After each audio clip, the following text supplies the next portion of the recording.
DJ Fifi,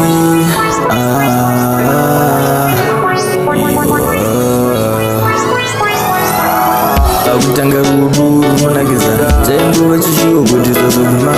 nerimwe amasoja kuma zaendo wanyanya ona kundipa mukana wekutengeura tite kuti ndozvati endo akandokoshera panguva yakadai tadita kusiyana ndaisana kuti zvipe asi unondayoga ndichemanewe ona kundipa mukana wekutengeura tite kuti ndozvati pakutanga roro redu vaendeka amusvakapira ende futi taidana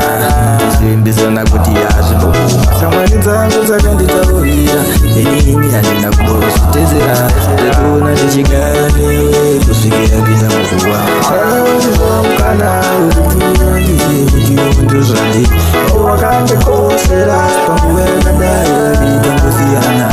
ndaisana kuti zviperi asi uona ndayoga ndichema newe anokundipa mukana wekuti ndinoridze kuti ndozvandi achishuva zvakapera dzakusara ndangaripa nerimwe ramazuva uchasiya yakaita aisi asi zvese wani ndakazama hapasisina asi mwana iwe unodai